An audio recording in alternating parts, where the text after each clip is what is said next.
Howdy, you're listening to Nobles in the Pinhead.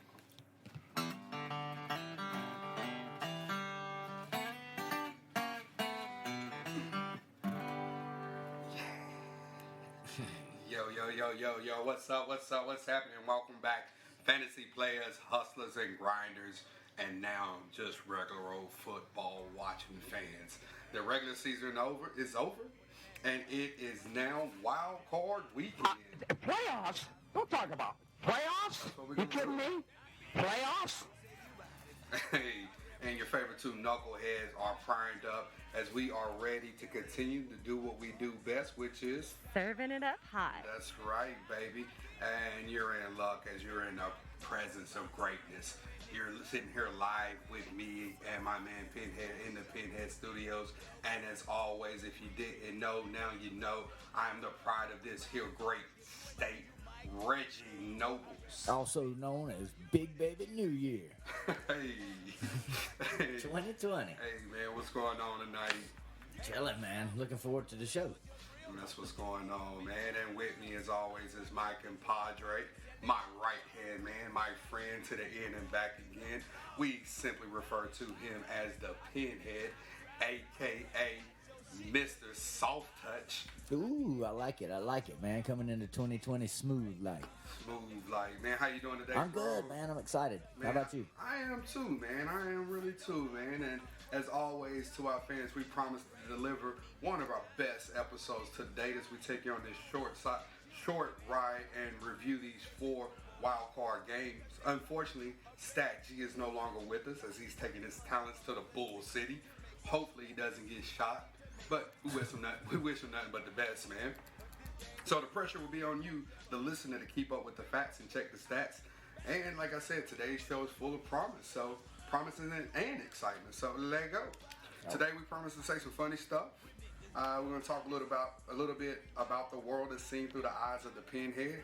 We're going to reveal our season totals from our week picks, and then we're going to break down these wild card games and then pick some more. That sounds good, man. And since we don't have Stat around anymore, if anybody out there wants to, sit in with us, we usually do this thing on Thursday evening. So, yeah, man. Feel free to holler at us, and we don't have to talk about sports. We can talk about whatever you want to talk about. Yeah. To a degree, we try to stay away from politics and religion and things, but you can. Other than that, we can talk about movies and music and whatever you want. Let's talk about white girls. Yeah, we can talk about white girls. Hey, man, it's one of my favorite subjects.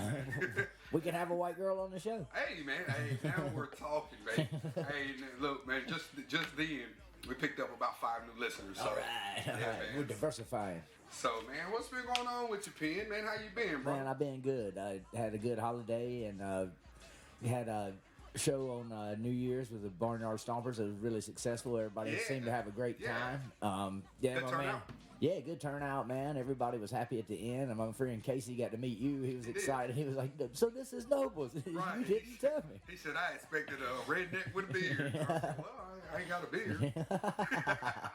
Hey, that was fun, man. No, we had a Mom good and time. Dad. Nice guy. Mom and Dad came out and danced the night away. I'm on my birthday week. My birthday's actually this coming Monday, but we're celebrating. 23? Yeah, 23. Nice. And we're celebrating on the 11th at the tavern. I'm having a birthday party. I've got the fabulous Jesse Ray Carter singing some dirty blues. That's gonna be fun. So you guys come out and wish me a happy 23rd, and we'll all have a great time. Well, we like it raw, man, and that means we like it dirty. Oh, so yeah, these that guys, sounds like it'll be a good time, man. It will be, man. You ought to come out to that one. They play a bunch It's kind of old funky blues, right? It's just dirty blues music, man. It rocks, but there's nothing country about it. Not with that group. And there's no cover, correct? No cover. No, the band's playing for tips. So if you come, bring a little cash at least to throw at them because they're certainly worth it. I'm gonna bring a roll of quarters. But hey, man, that's $10. I'm gonna throw it at them. Oh no, don't do that. Well, you said bring some money. Well, throw it into their little receptacle. Now you got to understand your audience. You know what I mean? Right. And when you say throw money at women, I often think of times in like Canada at those strip clubs. Canadian money, man, like their denominations are coins up to like $10. I'll say I don't know that. Yeah, so like you go to a strip club with like a handful of like ones. It's like this heavy ass coin. God, you can just fling at them, dude, and just Oh, that seems terrible. Well, I mean, they seem to do it, so must not be all bad, you know. Well, I guess not if they're down with You it. can tell how great of a night you have when you go home and how many bruises you have on your back. If your back is black and blue, you but man, had a great night. you killed it. Really. You crushed it, man. Ugh. You crushed it. No, I didn't know anything about that. No, man. So not a whole lot going on in 2020 as far as news goes because we are in the third day of the month. I will say so far this year, we have had more rain than most people have anticipated having, but hey, I guess we needed it, you know. Well, our tables are low. Our tables are always low. They're always They'll tell you low. that. It'll rain for a solid year, and the tables are low. Yeah. Last year we had historic rains in January, and then, you know, the moment we got up to like 75, we're in a drought. Yeah, it's a drought. Yeah, that's crazy. I don't understand. Where's all the water go? I don't understand that either. It's certainly not in the little pond in Century Park. Have you seen how high that fountain is Yeah, lately? it's like 40 feet in the air. What is that about? I remember, I think we were somewhere together and somebody brought that up. It was some female. I think she'd come up to the tavern. She went by there and she was like, does that fountain always shoot up? And we were both like, well, no. You know, it's usually about, it's like 10 feet maybe. I don't know. But no, I don't know what. They got that thing primed up. They do. They finally, they got it primed up. That's hilarious. Oh, man. Good old Kernersville, man. I wouldn't call any other place home, man. Hey, man. So, hey, man, well, I guess I'm going to shut up for a second, man. I'm going to turn it over to you, and let's just... Right, well, man, tell me something. Well, it's kind of like you said, man. It's kind of, we're off to a slow start, but since we were off to a slow start, I was looking for stories, and I turned to the most reliable spot. Florida. That's exactly right. And I did find a nice one from Florida. And the headline read, Florida man arrested for burglarizing cars in jail parking lot moments after being released. He didn't get enough. No. It was so funny, too, because he was in for theft, you know, obviously. And I just picture him just looking out the window every day, like at all those cars, you know, and he was out for, like, literally 30 seconds. And they were catching him on video going around and lifting people, trying to see what cars were unlocked. And then when they saw him enter some cars, they went out and confronted him. He had a bag with like some cigarettes and some other stuff and like $500 and something. Which leads me to my next thought. The Florida penal system must be great because each and every week we keep hearing people like top everybody else, right? It's like they're fighting to get in there. Right. Right. What do they do? I mean, they must have like HBO, Cinemax, Showtime package. They stay up till 11, you know. I just, mystery meat. I got to believe, though, man, you're not real bright to commit this particular offense. No. I mean, don't you know it's under this surveillance? It's the parking lot of the prison you were just in. Yes, that's what makes me think like he wanted to go back. Right. Like, you know, you can commit that like at any Walmart. Oh yeah, Have a fighting chance. He was one of those like troglodyte looking guys. He had a really wide set eyes, and he was like real reddish face. What was his last name? Please say it wasn't Jackson. I can't remember. I didn't write that down, but no, he was just hillbilly looking guy, man. Okay. Yeah, he just looked strange looking. When you said wide eyes, I immediately saw a picture of Lamar Jackson. Oh, immediately. Lamar Jackson, they talk about he has a great peripheral vision. Why wouldn't he? His eyes are on the side of his head. He could be a great point guard. He's somewhere like a lizard in that way. You can't sneak up on Lamar Jackson, man. He's a funny dude, though. No, I like Lamar Jackson a lot. You gotta be funny, though. Yeah. I mean, like, how else are you gonna get by? Yeah. Talented and funny. Yeah, okay, well, we'll take it. Because otherwise, it's like, wow, look at that guy. Right. He is so unattractive that he probably attracts people because they're like mesmerized. Like, he instantly catches your attention in the room. You're just like, I've never seen a human like him. I gotta get closer. And then also, since we were having a kind of a slow time in the news, I looked up and I realized that one of my favorite publications, I think you've laughed at them a time or two, The Onion. Onion is a satirical news site out of Madison, Wisconsin. and they listed their best of the year, Okay. all their best headlines. All right. That they I love had. it. I And love you guys can go to their website, which is theonion.com, and read all the story for yourself. But I'm going to read a few of the headlines because some of them are pretty good. The first one, it says, Tony Romo realizes he should have used ability to read defenses back when he was playing. Yes. I think that's a great one. That's the best one. Because he's clearly- uncanny at Clearly, he speaks like he's a genius, it. right? He's uncanny on TV. I can't remember who it was. They were talking with him, and they said, I've never seen anyone dissect film like you do. It's been a pleasure to watch it. Yeah, he's great in the booth. Clearly, he didn't do that well when he was playing. I know that's so strange, but he is fantastic on it. But he'll tell you, well, they're going to do this, and then they do it. Yeah. You know, so I thought that was a good one. I got another one here I think is pretty funny. It's Tom Brady feeling guilty after gorging himself on full order of Kansas City style tap water. I like that one. That's two-sided. It's kind of a dig at Kansas City's infrastructure and also at Tom Brady, just what he eats. If it's not like, I know he drinks a shake every morning. It's like grass clippings ground up or something, and just he takes just meticulous care of himself. But that joke makes me sad because we no longer have Stat on the show, and man, I don't know if we're ever going to hear. Oh my God, who the hell cares? I gotta believe we will at some point. Yeah, We'll find somebody. Please. Yeah, anybody, man. Yes. Okay, we're moving on. Nike fires 8-year-old shoemaker responsible for Zion Williamson injury. They canned the poor 8-year-old. Oh man, bless his little heart. I know. He's now working for Reebok. That was one of the wilder instances of last year, though, wasn't it? Yeah. I mean, just something. You've watched basketball as much as I have, and you have. You've never seen anything like that. The fella came out of the side of his shoe. It's just not something that you expect. No, in the league. Immediately when it happened, I was watching that game with my good buddy Rob. I said, Nike, they're rubbing their palms. They're in the war room right now. And they're going to come out with a shoe, and they're going to call it the Titan. Right. The only shoe that could hold Zion. This is the best thing that could have happened for Nike. Yeah, it did, man. It drove his price way up, though, with all the other companies. He was wearing Paul George's Yeah. shoe.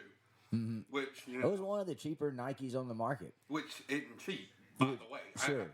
Those Paul Georges weren't cheap. I went shoe shopping this Christmas holiday season for Christmas.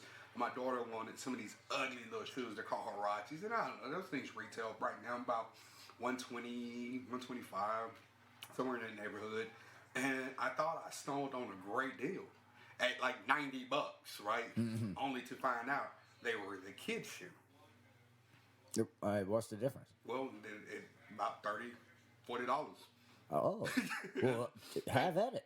Well, she can't wear the kids' shoes. Oh. But anyway, I say all that to say, I was looking at other shoes, thinking like, man, maybe I can like kind of swing these in here. But hell, even on sale, like the retro Jordans, which aren't really retro, they're only retro by namesake. Right, they made them now. Yes, right. Yeah. There's nothing retro about them. That's a new freaking shoe.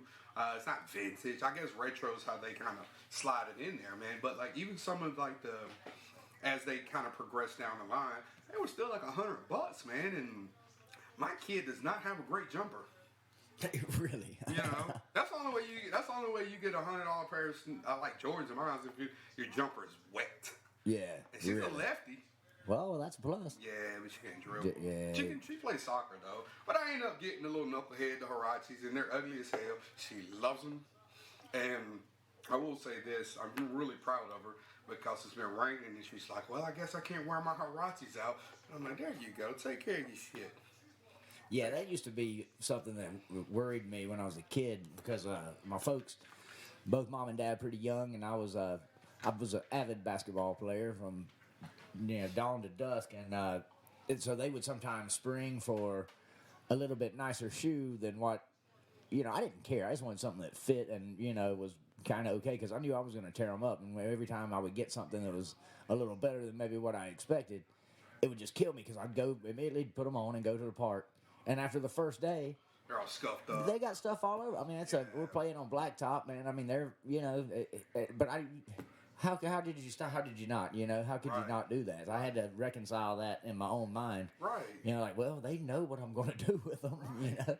My niece got a pair of Jordan. I can't remember what number they were, but they were like the white with the little netted side on the side. They were almost all white, little black, and little red.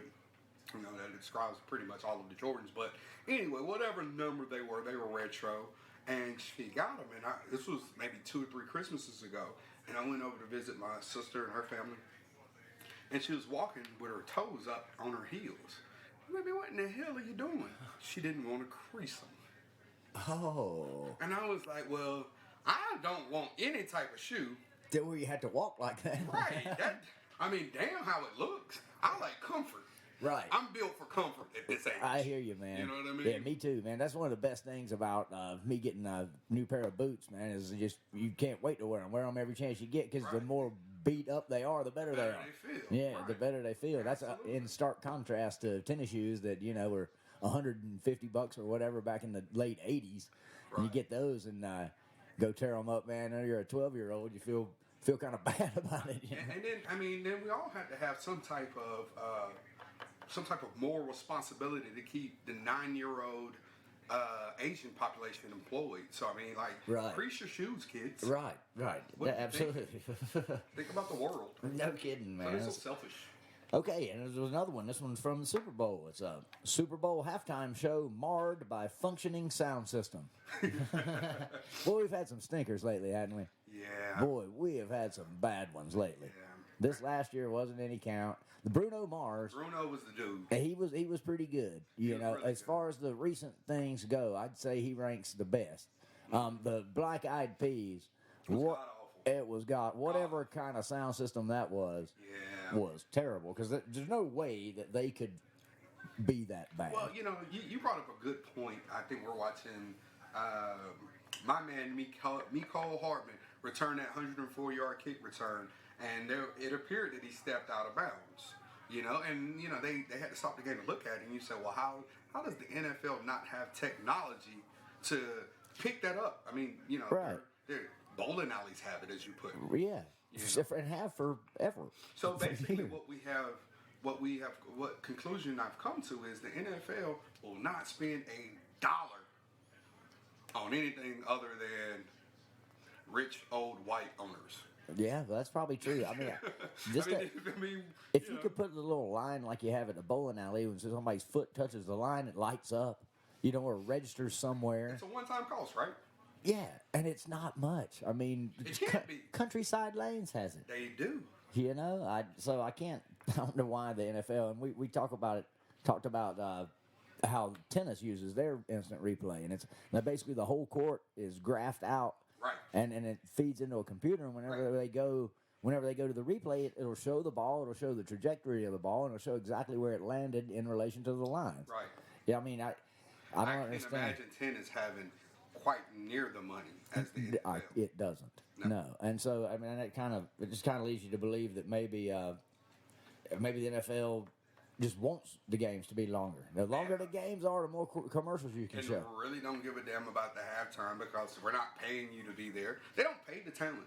Yeah. They don't pay the Isn't that talent. crazy? They don't pay the talent. So I've always thought it was crazy that Dallas Cowboy cheerleaders make $50 a game. Yes.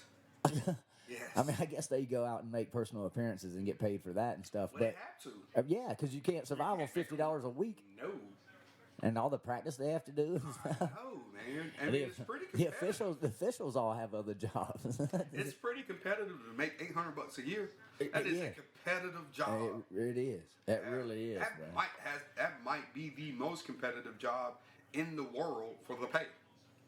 It might be. It was like an internship. Well, what 25 maybe? Yeah. 25 girls will make it or something like that? Something like that, yeah. And probably thousands that dream of it, you know? Yeah. Tens of thousands, I'm sure. Right.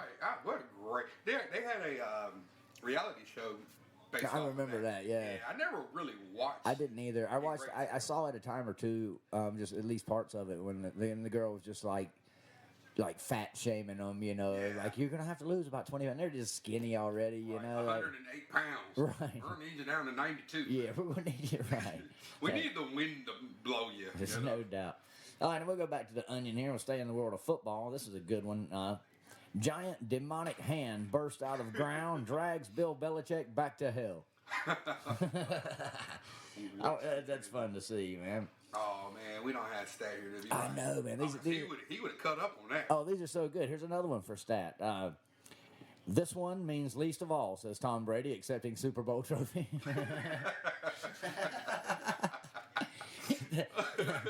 That would be great to hear somebody say. Right. You know, like, it's all right. yeah, I'm glad we won another, but Right. I mean, Okay. I'll have to buy a new mantle to put this one on. My favorite was the fourth. Yeah, that was by far my favorite. You never hear that. It's always the current one is the best, you know. Or do you also always, you know, the first thing most athletes say upon a victory, you know, I'd like to really thank God, but then they'll interview the loser, but you never hear, oh, I'm going to really blame God for this loss. Right. You know, I've been going to church 3 times a week. God, Right. This is all your fault. Right. I'm not going to be there Sunday. You think you're getting 10%? Try 6. Right. Really, nobody ever says that. You know? That's funny. And okay, we move over to the NBA. They had some good NBA headlines this year too. This one's pretty good.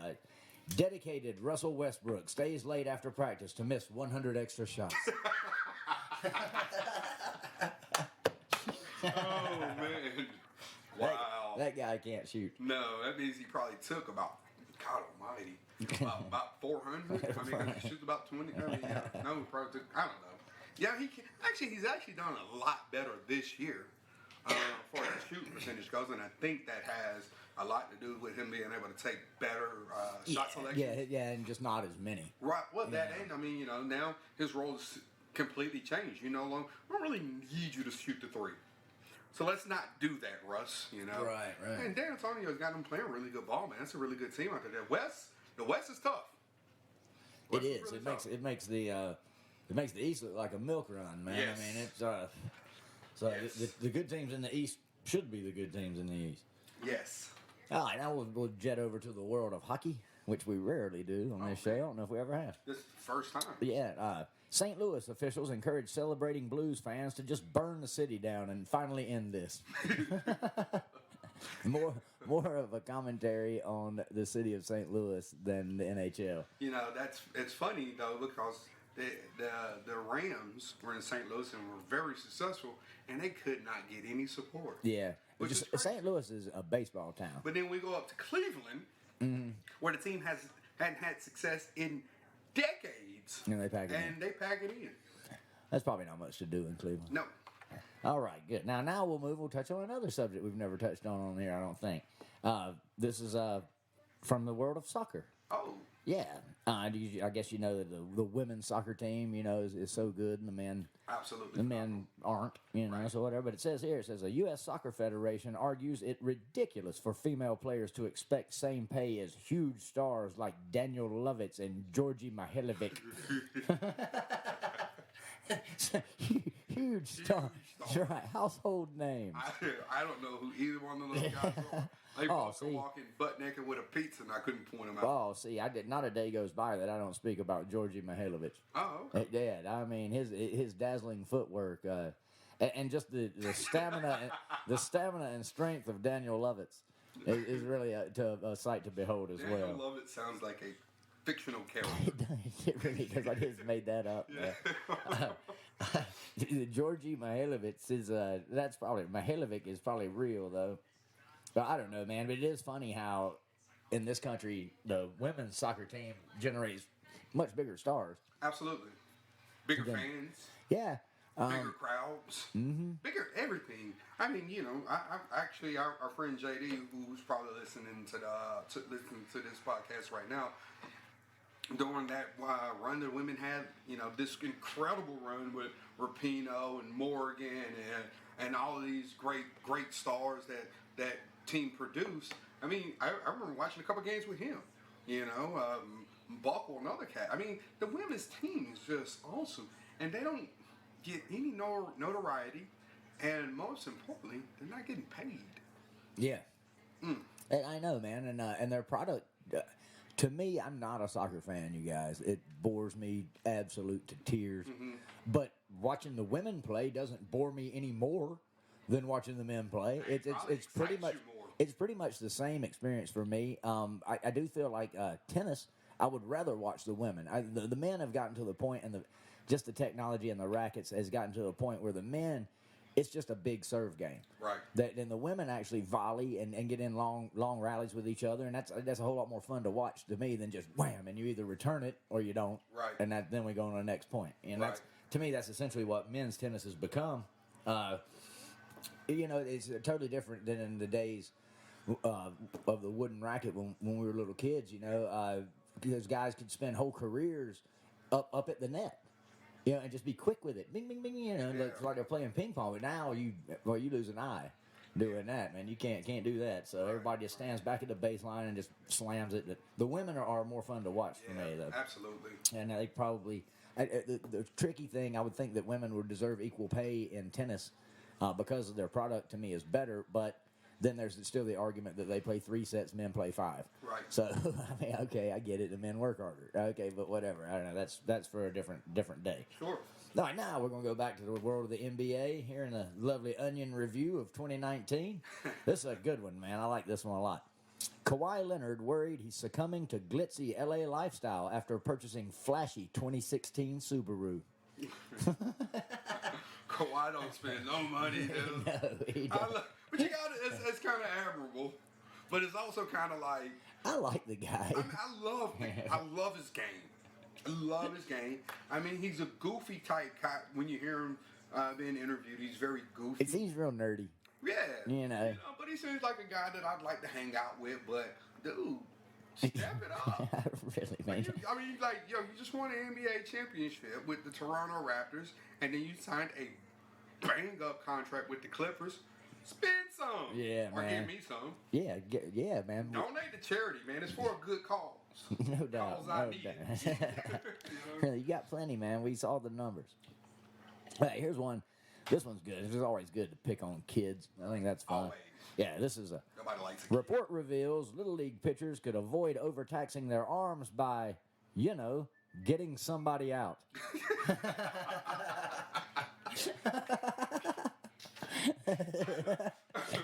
That really would save them a lot of time, a lot of work and wear and tear on that arm. Sure. If they could do that. They could just do that, Harm. Now we go back to the world of college athletics. A new NCAA rule forces athletes to remove all facial features to prevent them from profiting off likenesses. Yeah. That I saw that one coming. Yeah, that's a good one. That was actually real. It totally is. They were the first. They just scooped it. Yeah. They really did, man. Yeah, the Onion is pretty quick, man. Here's one from the NBA too. Knicks confident they have the cap space to ruin 2 or 3 promising careers. They promised they got the cap space. Yes. Wow, man. It's really funny, man, how great of a franchise that was in the 80s and early 90s, and how bad it's become. I mean, is it the worst in sports? I'd say probably the worst ran. I mean, the Garden is once considered the mecca of basketball, but nobody wants to play there. Everybody who is of Islamic faith wants to go to Mecca. Right. Nobody who plays basketball wants to play in the Mecca of basketball. I know. It's the strangest thing. It's that's just a poorly run franchise, man. It just is, man. It is. What's that head coach's name? He's a funny looking little fella, man. I don't know who's coaching them right now. Oh, man, he's a funny looking I think that dude. Dolan's guy is about the biggest part of their problem. Yes, I agree. Yeah, I agree. What the heck is his name? The Knicks head coach? I don't know, man. Mike Miller. Mike Miller. That's not it. Well, that is it. That's Mike Miller. Wow, that's an unusual name. Not an unusual name. Yeah, well, he sucked. No, it's David Fizdale. Oh yeah, and I know him. He was with the Grizzlies. I will say this: when I googled him, and it says nationality American, I love that. Right. I love that because I really don't know what ethnicity he is because he looks slightly brown, but he could be tan. Yeah, I think we label him as American. Yeah, he's. And I love it. That's a melting pot, man. Yeah, I love it. I love Yeah, me that. too. Here's a good one That's the too. best thing they've done in decades. This one for all you NBA fans.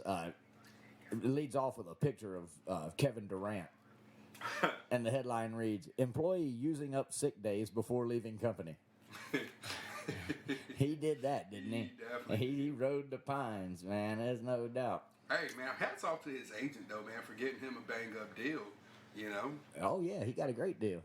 He's a heck of a player. Man, you know, my question and concern is, you know, that injury for someone of his build has to impact the step. And that was one of the things that kind of made him unguardable, was his length versus speed and his vertical.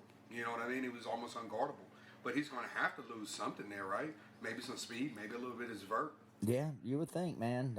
They've got two superstars on that roster, and both of them have certainly spent their time at the doctor's offices. God, they have, man. They have. All right, you guys. I'm gonna just got two more here.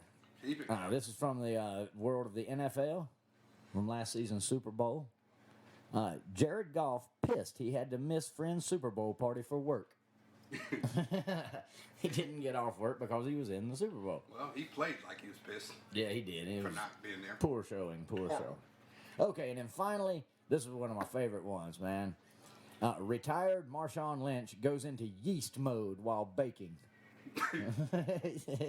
He's at home just making himself. I mean, yeast mode, He's in son. yeast mode. That would, hey, you know, that's great marketing there. Yeah, man, that guy didn't have a whole lot of impact on that game last week, but as you said, he did get in the end zone. I told you he would, man. Yeah. I've been telling it and telling it and telling it all year long, man. Hey, man, so look, we'll switch over here real quick, man, but I did want to ask you, have you heard the rumblings about Tony Dungy being a front runner as head coach for the Dallas Cowboys? No, I haven't. Yeah, this was something that came out probably, I don't know, Why would he want that 7-8 job? hours ago. Why would he want that job? I mean, money. I guess, man. I don't know. I've seen. Money. I mean, money's a hell of a motivator. I'd take the job for the right amount of money, which is anything, because I don't make much now. I mean, I do okay. Well, right. We don't make NFL money. No, but I would take that job immediately. Yeah, well, I would too. But I don't know, man. It seems odd. I don't know, man.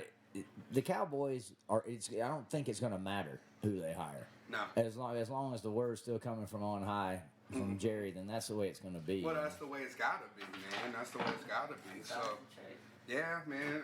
What else? What else is new, man? You know, we had a NFL first this year, man. I don't know if you saw that. Minority or black quarterbacks have led 6. What was it? What? Sorry. Yeah, I had something I read earlier about the black quarterback taking a huge stand here in the NFL. I'm gonna see if I can pull this up real quick. I probably should have had it up before I brought it up. Let's see.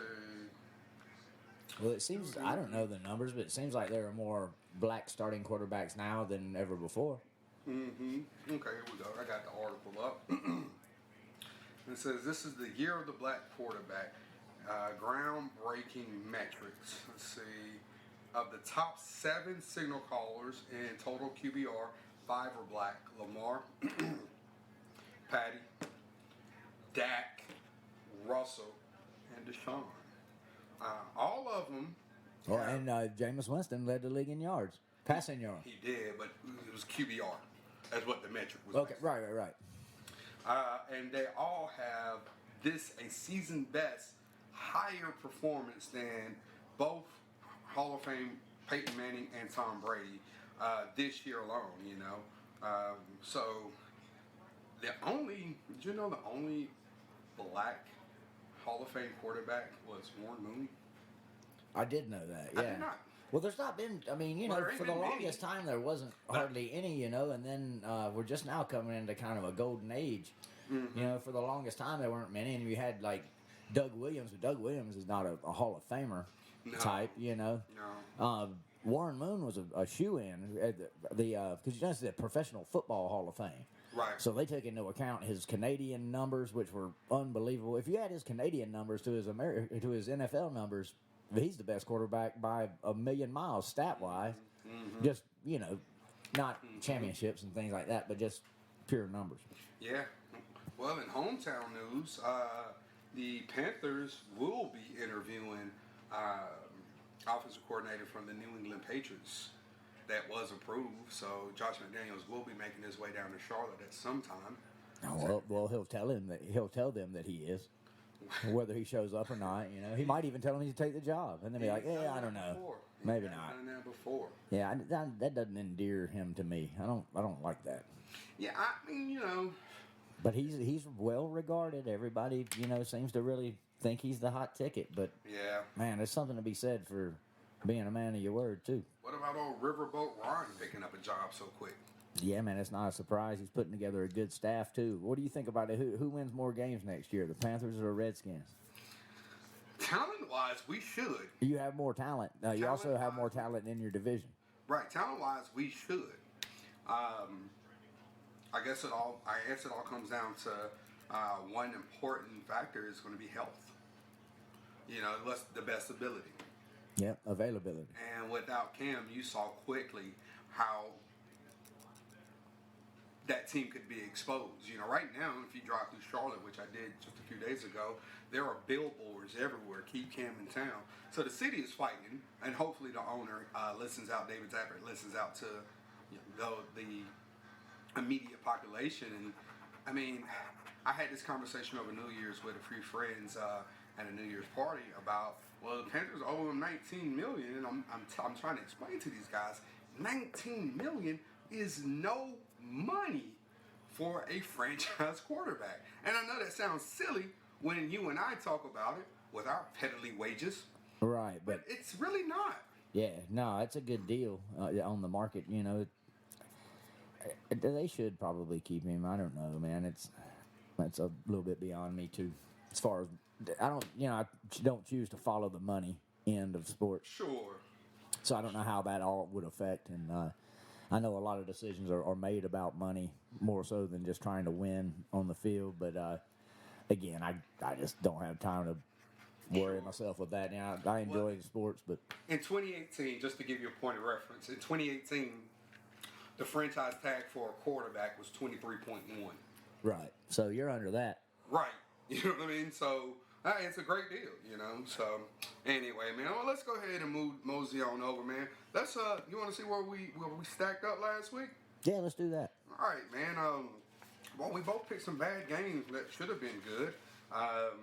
Neither one of us saw the Vikings losing to the Bears, but that happened.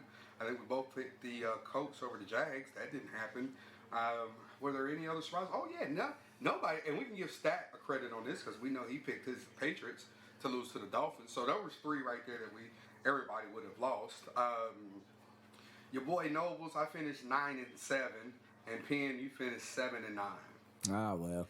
That gave me a total of 160, 95 L's, one tie. Penn, you had 149, 106, and one tie. But we both did better than Lewis Reddick, Wingo, Golick, Greeny, and Clay. All right, good, man. So, ESPN, if you're listening, right, give your boy about 5 minutes, man. Yeah, man, because we would work hard at that job. You know? Last week, man, I really think it's pointless to bet on Week 17 in NFL football. Sure, you know, sure. So I didn't really spend much time.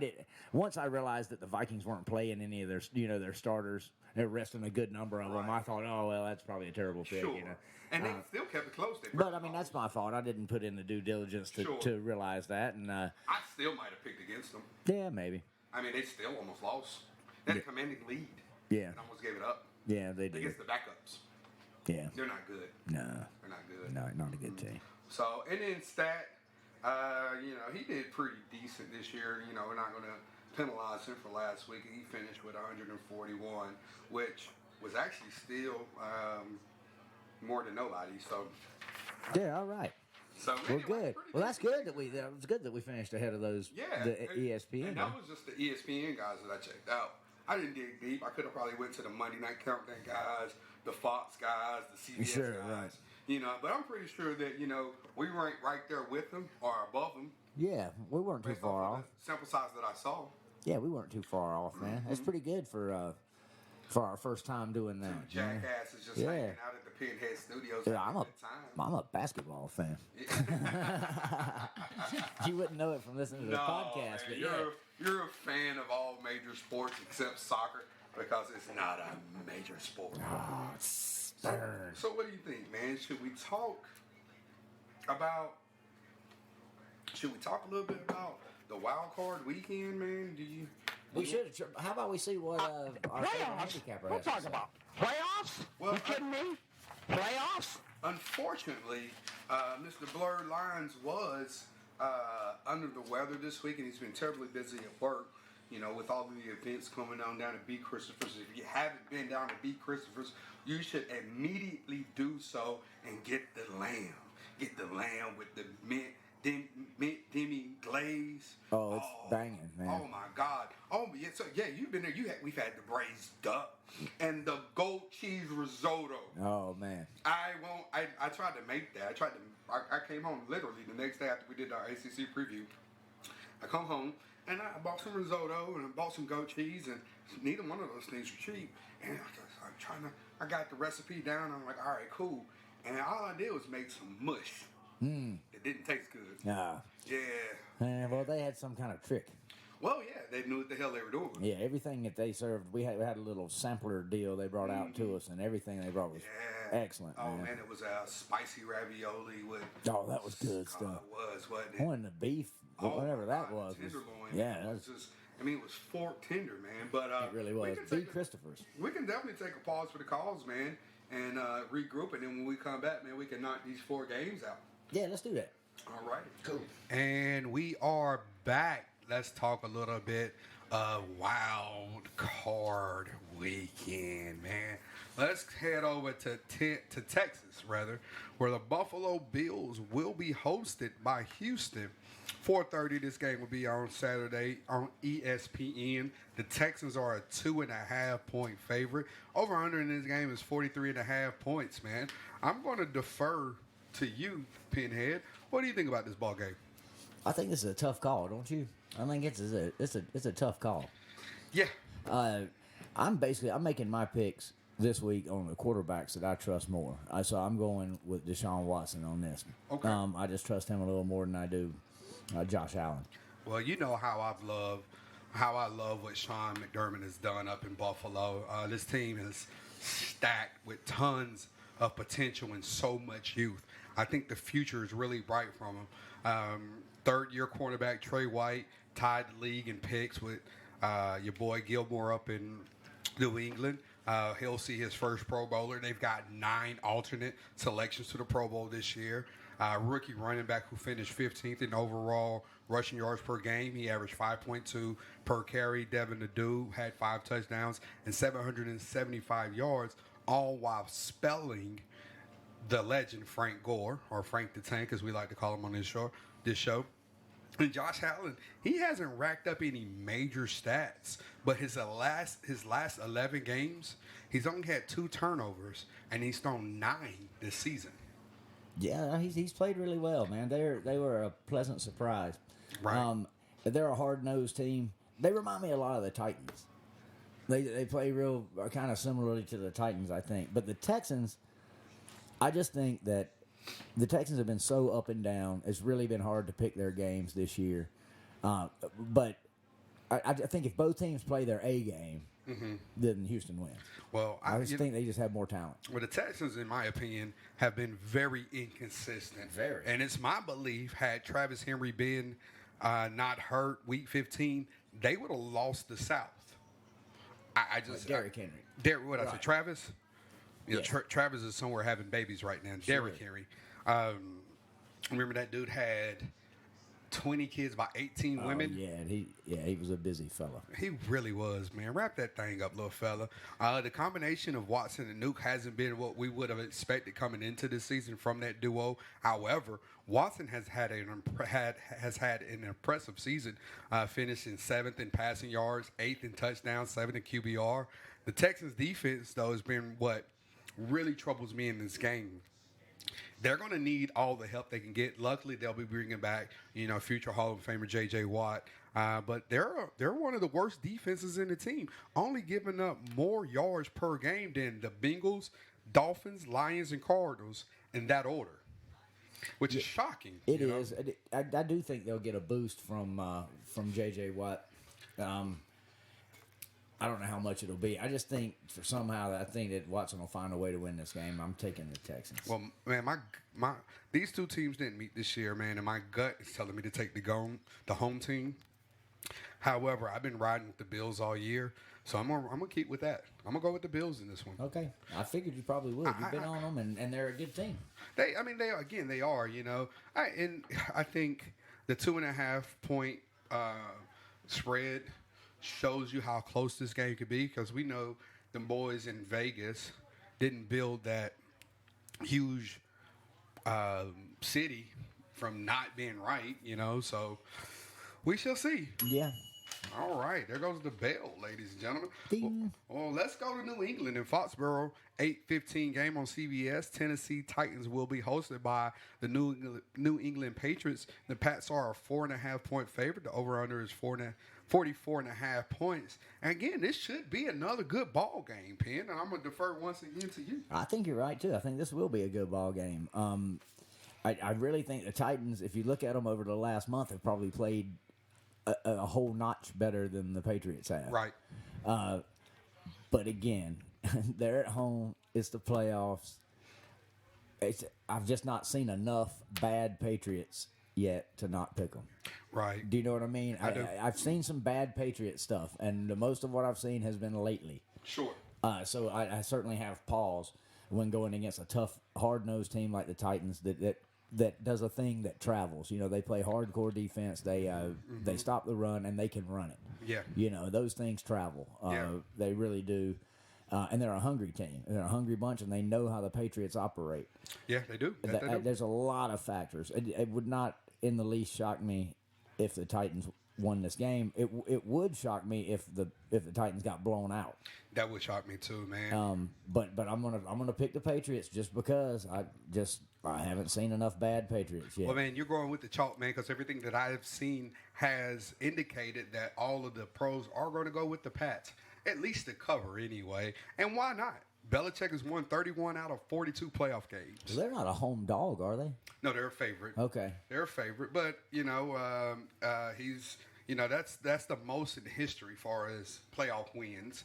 Percentage-wise, he's only second to Lombardi, who won 90% playoff games, which is incredible. I guess that's why they named that trophy that they all fight for. My phone is right here. Are you gonna go? Are you gonna pick the road upset here? I actually am, man.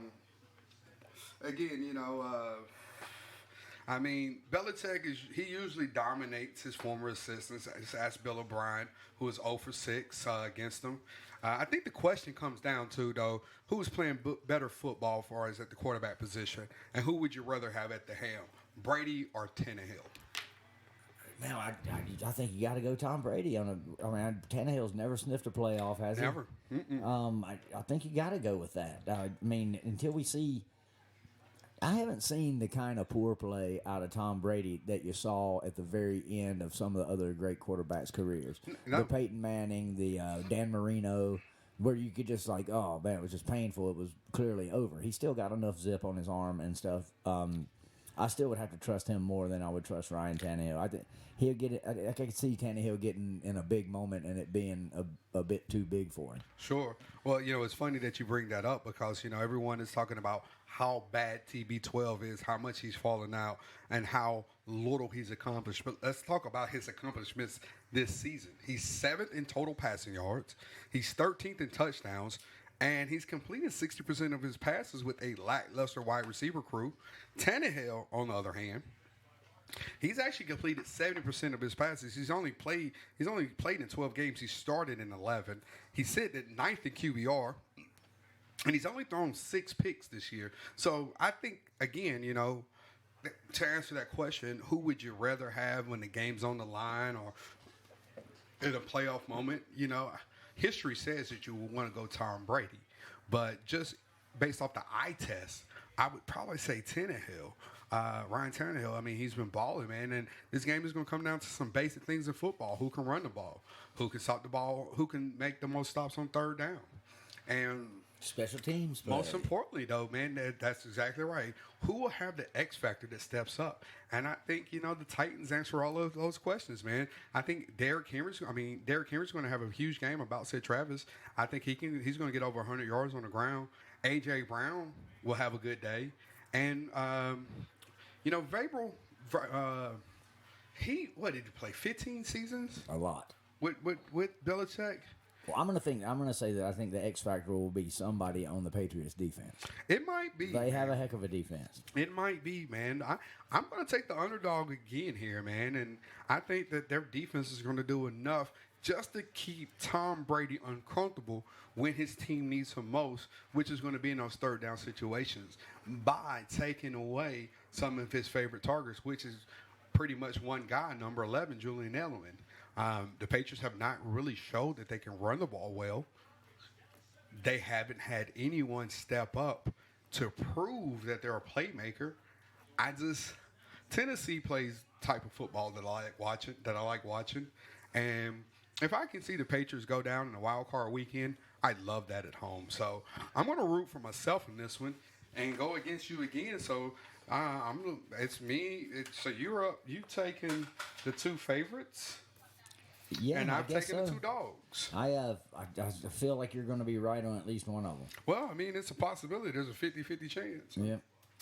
All righty, man. So let's move over to Sunday's game, and on Fox at 1:05 p.m., the Minnesota Vikings will travel down to New Orleans, where they are a 7.5-point underdog here, and the over-under is 49.5 points. The good thing about this game here, Pinhead, is that it's 1 o'clock, so maybe, just maybe, it won't feel like it's a national televised game. I don't know. Yeah. Because this team they haven't been able to perform on a national stage. We've seen it on Thursday night against Washington, where they barely won. We've seen it on Monday night, where they constantly lose. I'm just not sold on them. And the biggest thing here, in my opinion, is the catalyst that they rode for the most part of this season was Dalvin Cook, who is arguably one of the best true running backs, in the league, is banged up. Even though they said he's 100%, they said he was 100% 6 weeks ago, and what happened 2 weeks ago. Right. So yeah, he feels good because he didn't, he ain't taking any punishment in 2 weeks. He's been rehabbing. He's been sipping on that syrup. New Orleans has the 7th ranked passing offense. Breeze has been playing lights out. He's completed a whopping 74.3% of all of his passes this year, 27 touchdowns and only 4 picks. And he's missed 5 games. Yeah. Incredible stats. One of the things that I like about this New Orleans team is how well they protect Drew Brees. They do a great job. Which is crazy, because if you go back and you look at the stats, how many sacks Bridgewater took versus what he's taken, it's unparalleled. He only played in 5 games. It's crazy. But when Breeze gets in, man, they protect number 9. Mike Thomas, man, as his Twitter handle suggests, he can't be guarded. I think AK-41 will do enough just to keep the defense honest. Not to mention the role play that they've been getting from Hill, Smith, Cook, and Murray. Minnesota's pass defense is ranked 15th. They've allowed 5 passers to go over 300 yards. I believe Breeze will be the 6th. Opposing quarterbacks have completed 66% of their passes. They haven't faced a Mike Thomas type receiver with a Breeze. Yeah, there's just one of them. There's only one. Now, the good thing going for them is they have been able to create some pressure. They ranked 5th in sacks, totaling 48. But at the end of the day, man, that atmosphere in New Orleans is just going to be super duper loud. It's going to be a tough place to play. And I think that they will have enough momentum, enough energy, and everything to gain. Because I think that Breeze has to know that Father Time is around the corner. I think they're going to win this game, man, hands down. Yeah, I do too, man. They're easily a touchdown better. Yeah, and like I said, man, I'm basing my picks this week on the quarterback I trust more, and it's clearly Drew Brees. It's clearly him. Kirk Cousins has proved nothing on a major stage, a playoff stage, or even a nationally televised game. So I no way could you pick the Vikings. I would be really surprised if they won. I think that the Saints, after the last 2 years and the way that they exited, they've got to just be starving, man. And like you said, Father Time's ticking on Drew Brees. To me, the Saints are an easy pick here. I like them. It's a lot of points to cover, but I'd kind of like them to do that too. I do too, man. I mean, just hands down, man, hands down. So we're in agreement on that. So we both will either share a win or a loss on that one, and we can talk about it next Thursday. All right, man. So to finish up the wild card weekend, we have the Seahawks being hosted by the terrible East Division winner Philadelphia Eagles at 4:40 on NBC. This Week 12 rematch is just a stinker. Yeah, for a playoff game. I'm going with the quarterback I trust the most. Clearly, I'm going Russell Wilson. Sure. I don't trust Wentz at all, and basically it's his first ever playoff game. So yeah. I mean, playoffs are a different deal, man. It takes time. I think it takes making the playoffs a time or two. At least I think history bears that out. Sure. Sure. Very few people getting their first run and just run all the way. Yeah, we don't see that often. No, and the Eagles, their secondary is a sieve. Their whole defense is pretty weak, I think, and they've won their last 4 in a row, but it's been some serious luck involved in that run. I mean, some serious action. Absolutely. They could have easily lost 2 of those games. Sure. Seahawks should win this game. Well, they're a 1.5 point favorite. Ironically, they opened as a 1 point favorite, the Eagles. So it did kind of, when I was looking at this game and I'm looking at this, I'm like, well, what the F does Vegas know that I don't know? Why would Philly open as a favorite, even at home? I know both of these birds have had a wing clipped. I get it. There are injuries on both sides here. 45.5 is the over-under. Philly's just been riddled with injuries at the skill positions. Sanders is out. They don't have a receiver that you or I neither can name. The one that they do can't catch. Nelson Aguilar can't catch. He's fast as shit. Can't catch. Now, if beating your man off the line is a stat, he'll win all day. Right. But I don't think you get points for that. Ertz may be good to go, but even if he does go, there's the question of how healthy is he, and will he play the whole game? Like you said, you go back 6 weeks ago, these two teams met, where the Eagles put out Doug Peterson's second worst home output since taking over the team in a 17-9 game. We've seen what he can do in the playoffs with the Nick Foles. We've seen what that team how they respond to him, but we haven't seen, as you suggested, how Carson Wentz is going to play in the playoffs. And it's a whole other animal. They are at home. That does bode well for them. But, again, we go back to the injuries and we look at both teams, man. The Seahawks, they're hurt. They lost both of their running backs. Put both of them on IR, so welcome back, Marshawn. We talked a little bit about that last week. Their linebacker, Kendricks, is out for the season. Their left tackle, Brown, is likely out. And then with that said, Wilson, had Lamar Jackson not just completely stunned it. Listen to these numbers. He's 6th in yards. He's 3rd in touchdowns with 31. He's tied for 3rd in picks with I didn't write that number down. I think it was 5 picks or 4 picks rather. And then he's number 6 in QBR. He's made DK Metcalf look like an all-pro, and Lockett has definitely exceeded anyone who drafted him, their expectations. This game, without a question, man, has to go from the bird traveling from afar, man. I got to kind of like the under. Yeah, yeah, yeah. Well, we know. Well, I think this is a game that Marshawn Lynch could fare pretty well in, as they might lean on him because how banged up Philly's front line is, and then they can dink and dunk over him all day long. But I think all scoring is going to be on that side. Yeah. I don't think they're going to throw up any more than maybe 20, 21 points. I just don't see the Eagles scoring more than 10. Yeah, I just don't see it. This is the worst game of the week. It won't be. Well, it'll be good if you're a fan of either team. But as a spectator, I mean, it doesn't compare to a medieval torture device or anything. No. But it's, No, I mean, if you're just a spectator looking to find a good football game this Sunday, you're not going to look here. We've had 3 games that I think that are going to be way better than that one that we just talked about. But at the end of the day, man, I think you're going to lean on Russell.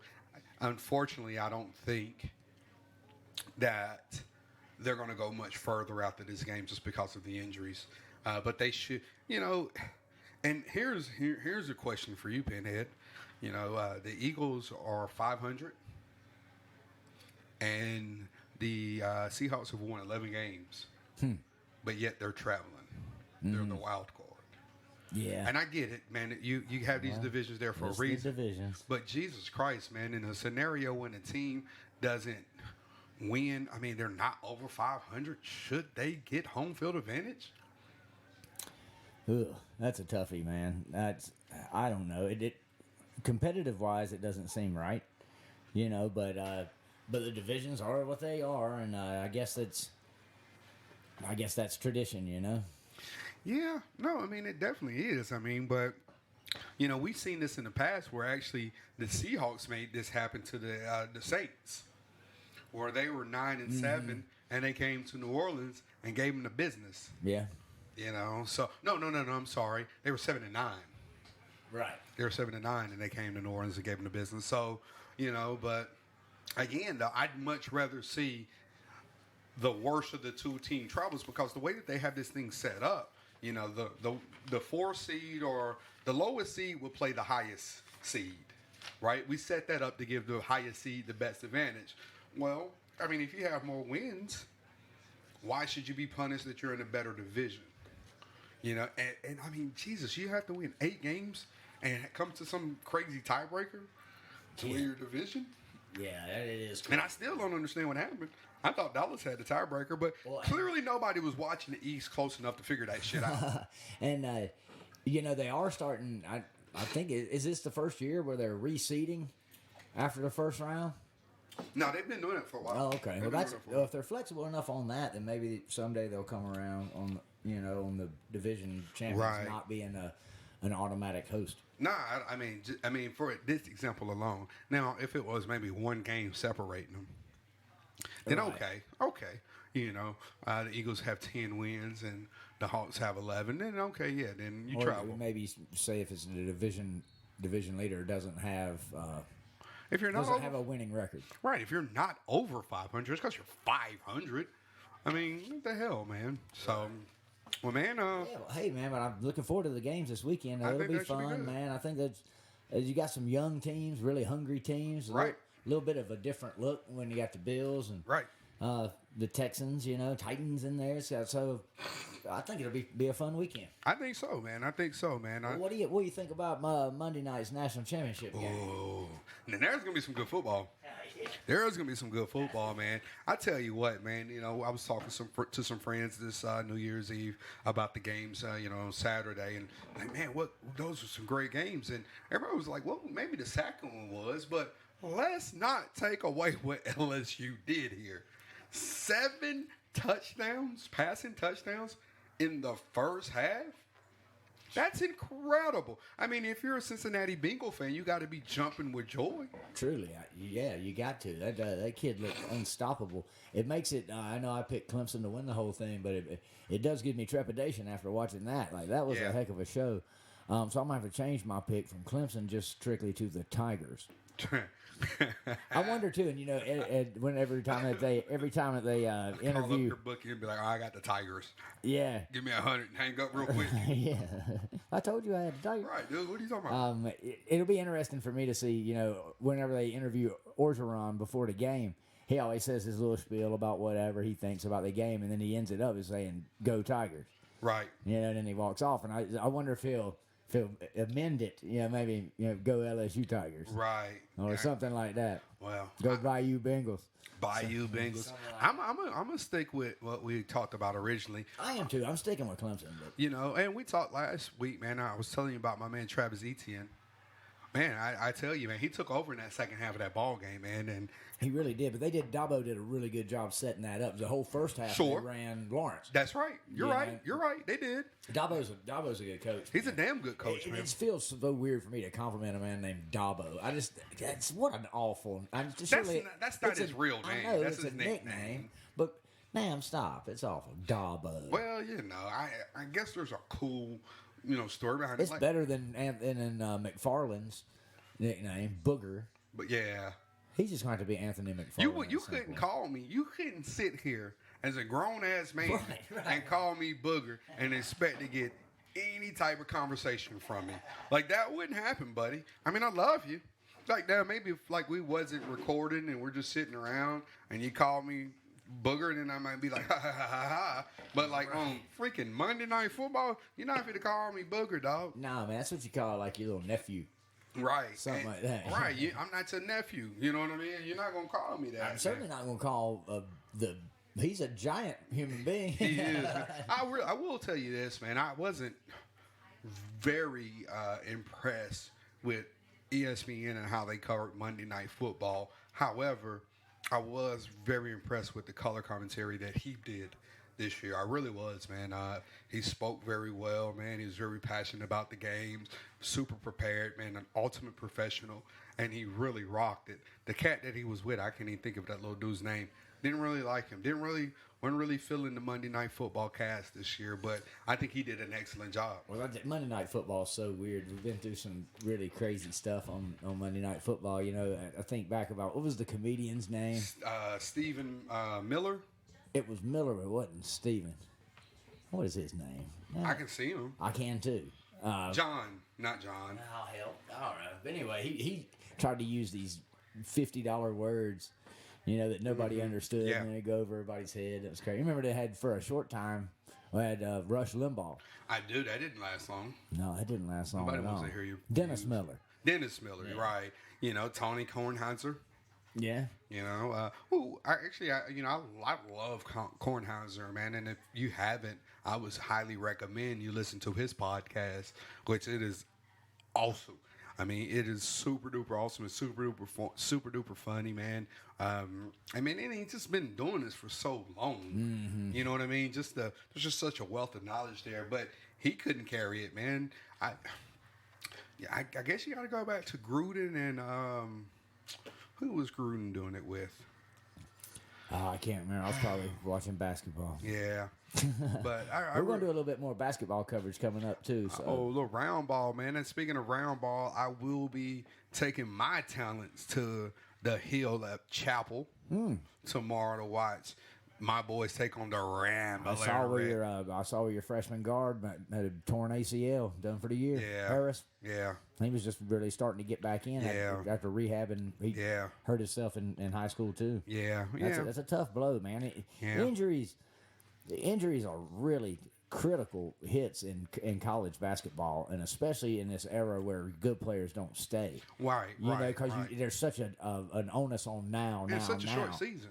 Yeah, it really is. If you're lucky, you're going to play 30 games. Right. And the whole thing, can be sapped from you. Last year for me was a great example. I was really excited about Duke's chances, and then when Zion got hurt, it was like, well, damn, that sucks. Yeah. I mean, I didn't look forward to the games as nearly I had. as much. No, and not I'll nearly be the as first to admit, man, I've been the worst Tar Heel fan since Cole has gone down because I don't want to see that bullshit. Right. I mean, it just is. I get it, man. It takes something away because you guys, And I think you'll get him back.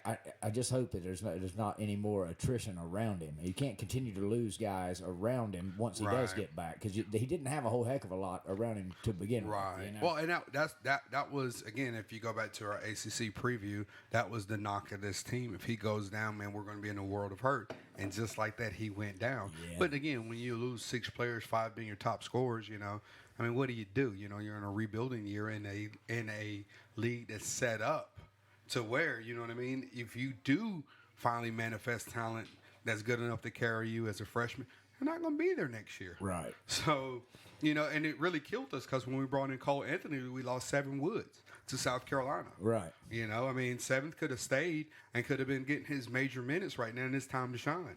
Right. But I get the young man's point of view. I want to play. Too. I'll go somewhere where I know there's minutes. Right. And I mean, I get it. So, it just hurts you so much. You know what I mean? Injuries, man. And one thing I was thinking about the Blue Devils team, I was watching them this year. This might be the first year, and I know if my buddy Cameron Miller is listening, he'll juicy. Yeah, he'll probably smack me in the mouth, because I just told him every year. He says this every single year, and every single year I tell him, no, you're crazy. But maybe not this year. I think Coach K might run with about a 9-man rotation, even pretty much all season long with this bunch, which is just unheard of. He usually pairs down to 7, and that's the end of it, But it is so funny, because we, everybody that goes to Duke is a McDonald's All-America or some really highly recruited kid. It's that kind of program, and then Cameron every year is like, well, this team's deep, man. We got, I'm like, but he ain't going to play him. Right. He's not going to play him. Right. This year, I have a really hard time finding who the guy is going to be that's going to have to sit. Mm-hmm. And I think it's a good thing. That's a great thing. I always thought it was. And far be it for me to question Coach K, but the times that he's been out, surgeries or sickness or whatever, and Capel had to coach us, we didn't have great success under Capel. He's certainly not the game manager that Coach K is. But one thing I liked about him, more than I liked, was his use of the rotation. Yeah, he played everybody. Sure. Everybody, and we had some guys. It's like, why are we getting out rebounded terribly every year? And we've got this guy that's 6'10" with his high motor on the bench. Just, there's been guys that have come not played at all. That Semi Ajole that plays for the Celtics. Mm-hmm. He came. He didn't play at all during a year where we were kind of small. We could shoot, but we were kind of small. Sure. And so he transferred immediately away. And now he's in the NBA playing, and it's like that guy could have played. He could have. I think that's going to end up, when history looks back, that's going to kind of be the knock on K.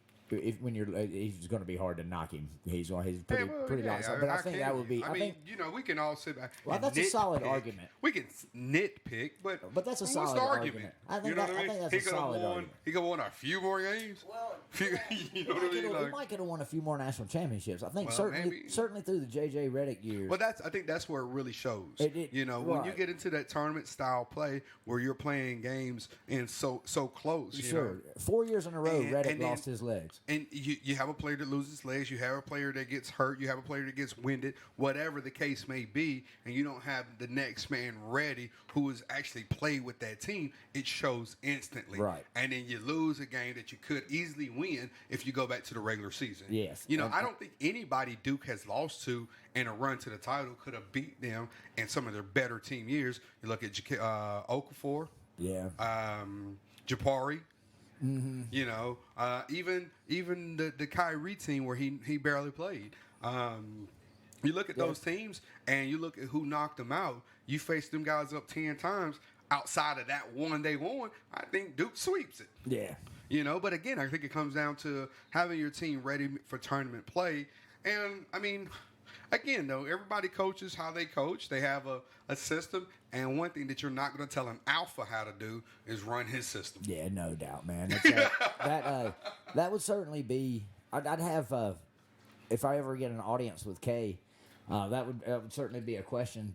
I would pose it in the most respectful way. Is just basically come across as why do you favor the 7-man rotation? I got a feeling I know what his answer is going to be. Is that 9 guys can't gel like 7 can. Mm-hmm. But I'd like to hear that. I'd also like to know why he asked Brian Zubek to miss that free throw at the end of that Butler game where he could have lost the national title. Mm-hmm. When again Hayward threw up that 3 Oh man, that- you that couldn't was drive a nail up my ass with a ball peen hammer when that ball was in the air. It looked good from the time it left his hand, but I mean, I don't get it because if Zubac can shoot a free throw, and if he made that last one, we're up 3. It takes losing in regulation off the table. Definitely. If I'm a head coach, that's first priority. If I can take losing as long off as we the can't table, lose, hit it. right? And so he asked him to miss it. And the ball came right to him, just one pass straight up the damn sideline, and the kid gets a good look. I was like, man, what in the world? I mean, we were fortunate to win, but I would like to know. And on that one, trying to predict what Kay might answer with, I kind of maybe think that he would say he would do it differently now. Well, he might, but you know what? When you're in that moment, and let's talk about being in that moment, the game of basketball, football, any game that you play when you're managing, coaching, or whatever, it's such an emotional game, right? You can feel the momentum switch. I was talking to my partner today at work about walking into a professional stadium and how that energy, how that energy, that buzz, it just grabs you, right? That energy, it just takes a part of you. And you have to have that on the sideline. You see these coaches, they're sweating through their freaking shirts, and they ain't freaking done nothing but walk up and down, 10 feet? Right. That's all they done is pace 10 feet, and they're sweating. No, Gary Williams. Gary Williams, at the end of the game, looked like he played 40 minutes, So I would venture to say that the big part of that to him was he felt that, the way that their defense had been playing, that even when they missed, they would prevent the ball being able to get up past the timeline and enough time to give them a good shot, but that didn't happen. Yeah, I mean, look at what happened to my boys against Villanova. Well, yeah. We see it all the time. World Star, where these kids take a couple dribbles past half court, past the timeline, and they throw up a prayer, and boom, they're rushing the court. Yeah. Yeah. So your question, I mean, it's valid when if you miss it, you're only up 2 opposed to being up 3. Even if they do get in bounds and do hit a miracle, you're going to overtime. And the way that the momentum had been shifting, clearly you guys would have won the game in overtime, which is how I feel about the Villanova game. Yeah, and that's kind of just totally the truth. I just remember thinking that if the first chance I get as a head coach to take losing off the table, I'm taking it. I'm taking it. Let's not do that. Let's go to overtime. Okay. And let's recoach this shit. Right. I got 5 more minutes to get my team together. Right. And prove that we're the best. I was watching that game with our mutual friend Pete Babson. Oh, Pete. And old sneaky Pete. And we were sitting there and they were going. He looked like he could be on that Netflix series. Doesn't he? He looked like he could be Sneaky Pete. He looked like he was following as one of the Irishman. Look, anyway, I'm sorry. Go ahead. Yeah. But before Zubac was to take that shot, the announcers were questioning whether Kay would have him miss it or not. And I remember looking at him and being like, he better not tell him to miss it. Like, good God, we've got a chance to take losing off the table, but he did.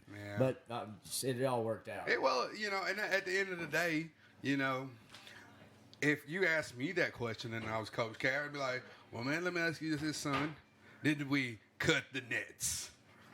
Right. I'm the greatest of all time. I dropped the mic and walk out the studio. Well, and there's no argument to that. Well, you're the best college coach that I've ever seen, and I can make a strong argument for you. Sure. I mean, it's hard to argue. I mean, it's hard to argue I don't think you can argue anybody against him except Wooden, and it would all just be on that rron. Well, yeah. I mean, were totally different. Well, numbers are numbers, right? Yeah. Numbers are numbers, and he's got more than anybody. So now, if Boeheim wouldn't have got his vacated, how many behind him would he be? I don't know. Kay's like because he lost like 200 wins or something like that, right? I don't know if it was that many because I saw a thing the other day, and it was Kay wasn't 200 ahead of him. He was like 160, 180, something like that ahead of him. But he's stretching that out all the time. He's going to put it somewhere where it's going to be hard to get to. Sure. Because you're not going to find too many coaches now. I don't think the young up and comers that'll just stay in college. I thought a guy like, for instance, a guy like Brad Stevens. It was 101. 100. Okay, yeah, that sounds more right. Because Kay would be roughly 100, just under 100 ahead of him. Which that's a lot of basketball, man. You know, I mean that's 3 undefeated seasons. You know, Yeah. I mean, 100 games. Yeah. He's put it way out there, man, way out there. And we'll give props out to your boy Roy, who's going to pass Dean Smith. Yeah, he tied him the other Yeah, night. he's going to pass him and here coming up soon, and that's a big deal. So he would be roughly about 80 behind him, yeah, give or take. something like that. But like I said, that's Significant. it's more than 2 undefeated seasons. That it would put him right below Pat Summitt, who is second all time. Where is she at? 1,098. Kay's at 1,132. She's at 1098. You know, I think Coach K. People ask me all the time because I'm a known Dookie that how many more years has he got? How many more years has he got? He may. I was looking at it the other day. He's 72. He may have 7 or 8 more, man. He might. I mean, you know, because he's feeling good. He's had his both hips replaced. His knees He's are at Duke good. Medical Center, so like, you know, he might come out there as like a fucking bot. Right, and they roll his ass out there. Have his like frozen brain in a jar, making calls. Futurama type shit. Yeah, but you know, he really just quit his second job recently with Team USA, and that gives him a lot more time where he's not traveling during the summer, so he can recruit and he can spend time with his grandkids. I think he's probably got as much free time now as he's had in his professional life. Well, I think, you know, I'd be remiss to say, and again, this is coming from a Tar Heel fan. I'm obviously not a Duke supporter, but you do have to admire the guy. He'll coach as long as he loves the game. And again, not a lover, I'm a hater. But when you see the guy on the sideline and you hear the kids talk about him, you truly see a man who is enjoying doing what he's doing. Yeah, You know what I mean? Yeah, he loves it, And he's man. winning. So as long as you're winning and you're enjoying doing what you're doing. Now look, let's shift. Let's say for some ungodly reason, Duke takes a hit and being able to get recruits. I don't know why they would, but let's just say. Right. And he starts hanging these NC State type years up. You know what I mean? Then I think, you know, that question becomes more prevalent of, well, how many more years do he have? I think he has as many as he wants. And hell, it's 8 more years at 80? How old was Joe Pye when he retired? Oh, he was well into his 80s. Right. Yeah. And was good. Yeah, was winning. That's the thing about Cade, just exactly what you said. I know what kind of competitor he is, and I know that he does value that record, the all-time wins record. And Sure. And it's got to be so hard to walk away when every kid you go after says yes. And that's the point he's at in his career right now. You know, he worked his ass off to get there. Absolutely, and so these are the salad days, you know. But it'd be hard to walk away when you're going and looking at all this talent, and you're like, 40 years. yeah, I know, 40 man. years, It dude. trips me out, man. 40 years. He took It's been that a job huge when I part of my was life. 2. Yeah, I I'm was 41 5. though, but he took that job when I was 2. I was But 5, God but almighty. he's been a big part of my life. You know, that'll be a sad day for me when he retires. It'll be a sadder day when he passes. You know, I mean, that guy, he's been a whole lot to me, and I'm sure the combination of Dean Smith and Roy Williams has meant a lot to you. Absolutely, man. I met Dean Smith, man, in Boone, and a pisser. Right, yeah. Yeah, man. I got to meet Kay several times. You know, at basketball camp, work with him and this and that. I'll never forget after the first round of games, because everybody at camp, you split into teams, and you had these, like, you know, different age groups and this and that. And Coach K got everybody in Cameron, all the different age groups, and he said, well, gang, he says, I want you to know that we just finished one round of games, and I'm really disappointed in you guys. Half the teams, I've already got a loss. And then he just kept on talking. And me and one other kid kind of giggled, and that was it. Everybody else was just like, I mean, it either went over their head or they were just mesmerized by his voice. Right. You know, just like, yeah. Because I thought it was funny, but he meant it to be funny. You know, but yeah, just so many things like that. I remember hearing his voice when he was speaking out in Cameron too, and he's just got one of those voices that carries. It's kind of like our buddy Cameron Miller. He doesn't scream. His voice just It's not carries. deep or anything. It's just recognizable. Very. And yeah, it's distinct in any room. Yeah, it really is, and it's strong. Right. You know, just certain things that good leaders have, and I think we would credit the great U.S. Army Absolutely. a lot for what we get in with Mr. K. Yeah. Class act. Yeah. No doubt, man. And, like I said, man, I can sit here and hate on them with the best of them. But, man, at the end of the day, man, game recognized game. And the dude has game, man. So, I never want to see the ACC in a down year. No. And without Coach K, we're facing one right now, man. I'm going to tell you what. If we get 6 teams in this year, that'll be the max. We won't get 7. And you're talking a conference is looking at 10, sometimes 11 getting in. We had 3 teams that could have won the national championship last year. That is not the case this year. This year we are down. We're not the best basketball conference. I think disparity is all over, man. Look at what's going on down in Kentucky. Well, I mean, they're not looking like. Well, in a way though, I kind of feel like their conference is up. I feel like the Southeastern Conference is up because you got a team. Tennessee's program has steadied itself. Yeah. Auburn has really come up. So that's steadied, but the ACC may be 3rd. Now, I mean, the Big Ten's awfully strong. The Big Ten is awfully strong, and that pains me to say. Me too, because it's just it is horrible to watch Big Ten basketball. However, just like Virginia, it has grown to become a lot better than what we think of it as. We think of Big Ten basketball, they're going to slow the pace of play, big bodies, you're going to have a traditional 5 in the game. They're going to pound it in and out, in and out, in and out, run the shot clock down to the last 4, 3, and then get a shot. They're not doing that right now. Yeah, no, it's more entertaining than it has been for sure. I've always thought those games were just almost like watching soccer, just terrible basketball games. But well, I think it's been helped out by the shot clock. Yeah, it absolutely has. Which is great. I love the new rule change this year of a 20-second reset on an offensive rebound. God, thank you. That's great, man. Thank you. College basketball, if they'll stay away, if they will stay away from excessive replay. And I cannot stress that enough. They shouldn't have any replay during the meat of the game in college basketball. It may be in the last 2 minutes or something like that, but it is such a momentum game. It's such a game of flow. You can't stop the whole thing for 5 minutes and expect the things that have been set up previously to still be in effect. Momentum is more palpable to me. Maybe it's because I understand that sport better than I understand any other sport, but momentum is much more palpable and easy to feel in college basketball than in any other game. Well, you can just feel it, Well, first off, it has to be there because the lack of practice that they can get in isn't what it is on a professional level. So every shot isn't going to be of the highest percentage. Like, you take a 15-foot elbow jumper in the pros versus college. I mean, you're talking probably about a 7 to 12-point swing there because of the amount of practice that, say, a nun can get versus, you know what I mean? Yeah. So that momentum definitely does. What are your thoughts on the replay, though? I agree.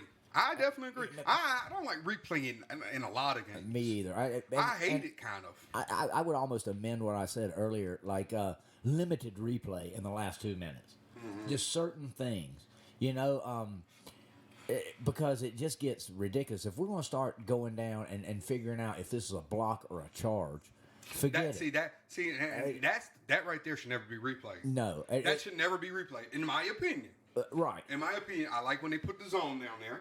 Right, so if it's in there, we don't have to discuss it. But anything out there, what are we paying these guys to do? Right. So if I felt like it was a charge at the time, again, we talk about the energy passing through the referees. If they felt that player was moving with more momentum, whether or not this guy's feet was set, hey, give him the call. Right. It's going to come back. The ball don't lie. Right. The ball don't lie. And last year, Duke, we were put out on the. We had the game 1 against Kansas, and the ball went out of bounds, and they gave it to Duke, and they went and replayed it and overturned it.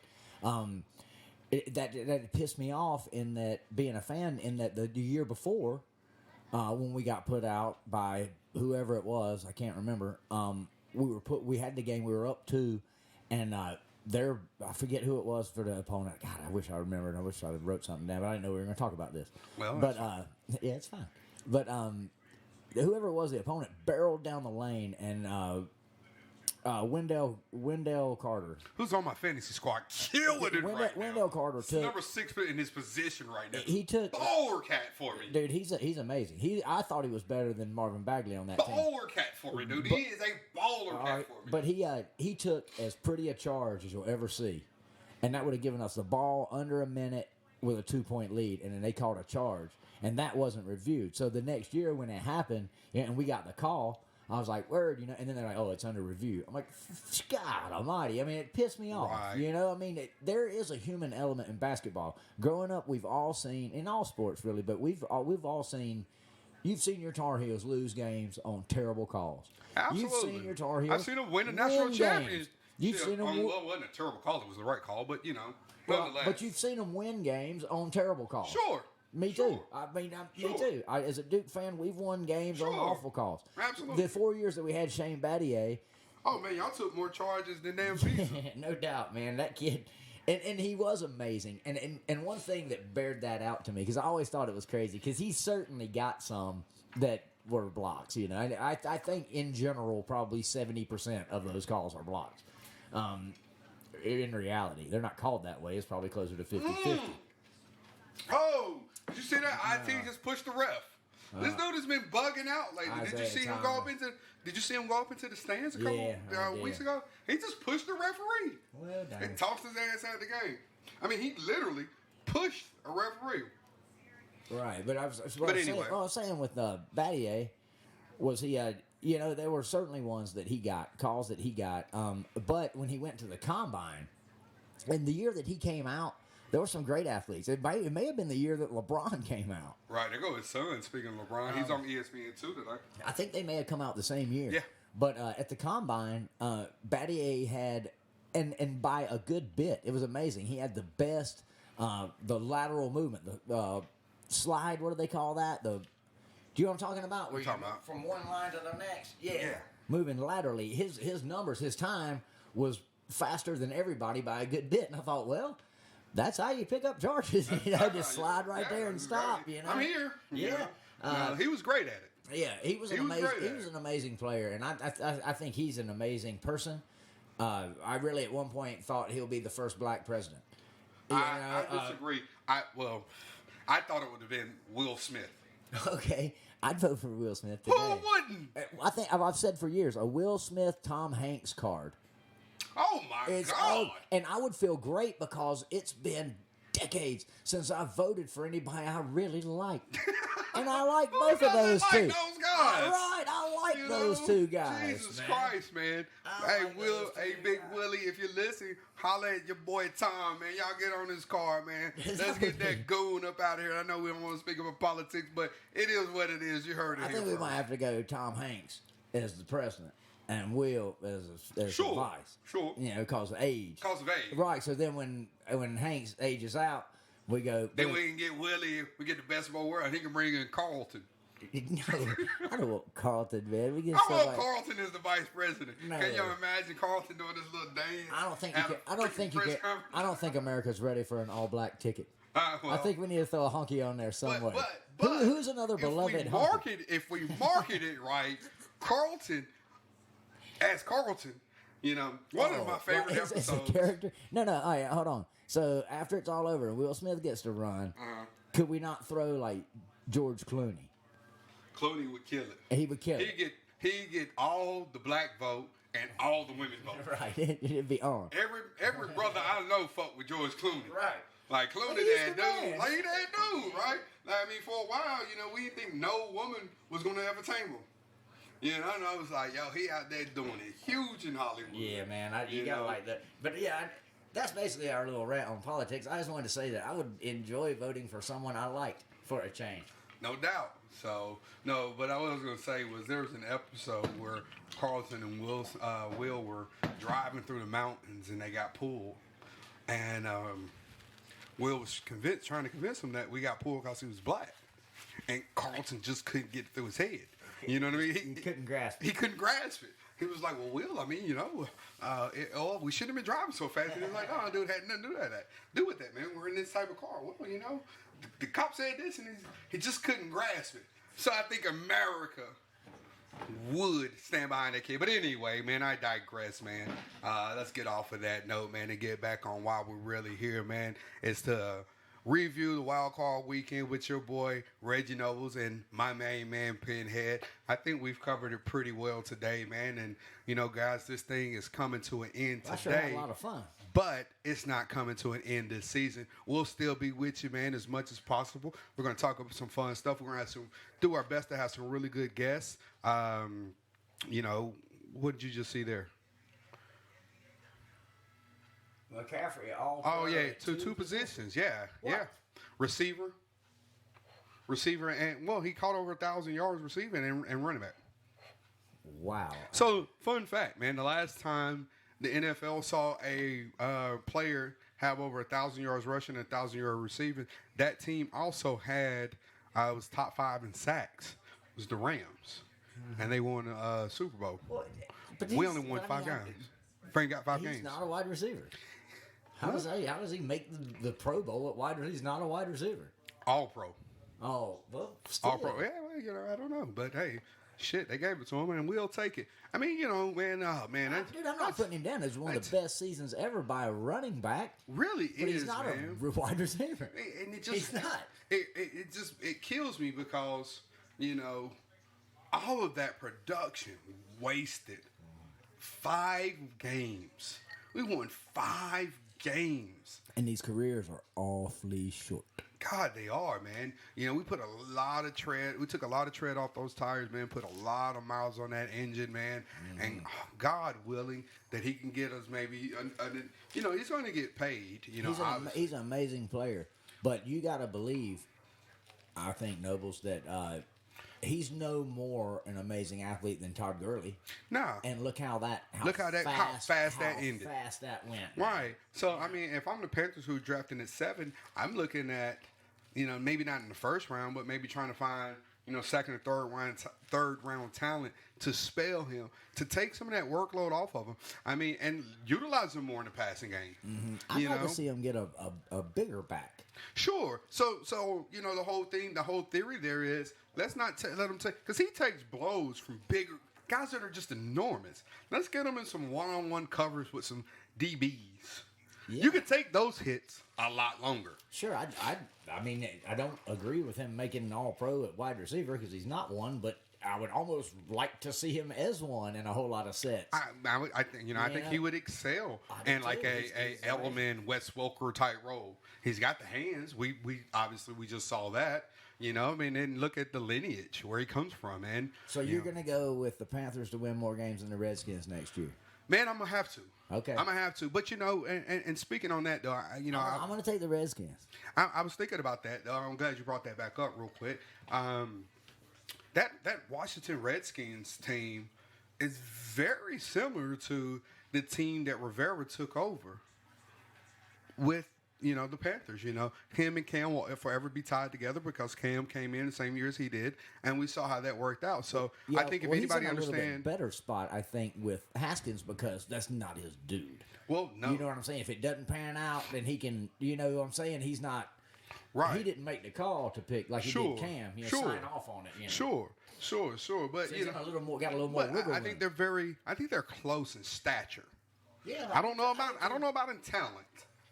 You know, it's the sample size is so small on Haskins. Mm-hmm. Whereas with Cam, you had a couple years in JUCO where he went undefeated, and then you saw what he did once he got back to the SEC. I don't think Haskins will be that kind of player. I don't know. You know, but the jury's out. You know, he showed flashes. I will say though that the hit that he took that put him out the last week, I believe, not to be as serious as he let off to be. Yeah. I just think he ain't want no part of that bullshit anymore. See, I've heard a couple reports about his want to. Yes. Well, and I don't like hearing that. You made a comment after maybe his first, second start when he was on the sideline while the game was playing. He was taking selfies. Yeah, what's that? So that speaks to his maturity level. You know, and you know, if you're a pro, if you're a professional, you know, you see that thing to an end, and then you've got 5 minutes to gloat, and then now it's back to the drawing board because in this game, it's basically what have you done for me lately?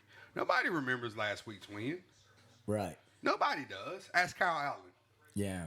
Kyle Allen was the toast of the town, and I try to tell each and every one of you, he ain't that dude. Look at the guys we're playing. He ain't that dude. However, he was with it, and then the moment he stank it up, oh my God, get rid of this guy. You never had to tell me, man. Now, I knew he wasn't that dude. I did too. I just don't think that you're going to win in this league with a quarterback. I don't think you can do it any longer with a quarterback that doesn't have at least one exceptional attribute. Right. Exceptional. Well, I mean, you've got guys now. I mean, you're looking at the Kyler Murrays, the Lamar Jacksons, Pat Mahomes, Deshaun Watson, guys that have multiple ways to attack you. Sure. Multiple arm angles, speed, power, just all kind of things. And then you've even got still guys like Drew Brees, who just incredible accuracy, gets rid of the ball so quick. Aaron Rodgers, same thing. They have uncanny abilities, and I just don't think I don't see any of those with Kyle Allen or Will Greer. No. They're just a solid professional quarterback. I will give Will Greer this. When they put him in, that team had given up way before he got the nod. Oh yeah. So I don't know if we got they a fair. Were mailing it in, but still, to my point though, the eye test. The eye test didn't. He didn't doesn't pass offer anything. No, he didn't. He doesn't offer anything that scares you. No. Even like RG3, when he came out, like that speed is scary. And I feel the same thing happened there, man. I mean, I feel, and I could be wrong. Sometimes I'm a little bit of conspiracy theorist. I feel like he didn't want the city to hate him, so he bowed out. Because the hit that took him out didn't look like much. Yeah. Didn't look like much. Now, again, I didn't get tackled by a 270, 80-pound guy. Sure. I didn't take that hit. But it didn't look like much. I've seen a dude get his mouthpiece knocked out. When was it, last week? Who lowered their head and got boomed on? Oh, yeah, we were watching that together. Yeah. But, a lot of times, though, man, things just don't look bad that are, what I mean? Sure. That is, I mean. I think the biggest one in all of sports. Bo Jackson. Well, obviously, in all of sports, I think the biggest one for me was, and I'm not at all a fan of this sport. Yes. The wreck that killed Dale Earnhardt. It didn't look like much of nothing, man. I mean, after you've seen. Where you were at when that happened? I don't, actually. I do. I don't actually remember where I was. I wasn't watching it. I think I heard just after, Yeah, I was actually watching that race, and I don't watch any races, but I was working in a bar, and it was on, and it happened, and then, I honestly I couldn't understand at the time how and why so many grown ass men were so heartbroken behind it. But again, I never watched racing. Yeah. I never had anything. And we're right, pretty much in the epicenter. Right. And I never had anything that traumatic happen to my team up until that point. Sam Mills would be probably the closest thing to it, and he only played a couple seasons for us. Yeah, and and there's something inherent about being a race car driver. I mean, that's what the danger and the the outcome, the terrible outcome like that is part of what still draws people to it. Right. It still has sort of a Roman gladiator kind of feel in ways. It does, man. Left turn. Yeah, left turn. Those rascals can turn left. Well, they can turn left, man. Hey, but anyway, we digress, man. I think we've talked these people's ears off. Well, listen, man. But I've had a good time. Fun, though. It's been awesome, man, and it's been great for 4 games, man. We really got a whole lot of content in today.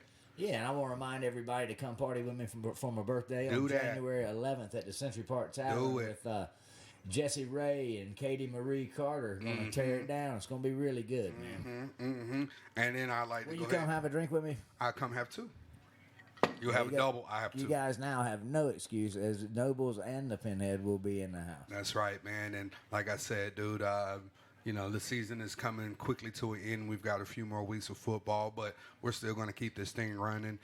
We've got some basketball talk coming up.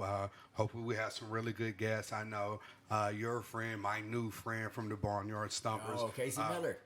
Wants to be in. We still got C-Mac, who still supports, who's got great views on Tar Heel basketball. My man crush of the year.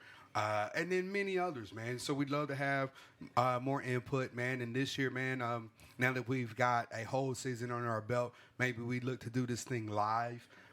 We can do that. I figured that out. So that's a possibility. Good. You know, Well, and anybody, if you've got anything that you just want to talk about and want to be a guest, then just let us know. You know, you can find us at Nobles in the Pinhead Podcast at Gmail. There you go. And then if you got something you want us to promote, you just let us know, and we'd be happy to mention it. And if you're one of our listeners, that'd be great. You can find us also on Facebook, Twitter, and Instagram. So we're everywhere, and we're also on all of your favorite podcast streaming sources. You know, iPodcast being You can one. find us wherever you get your podcasts. Or you can Google us, bitch.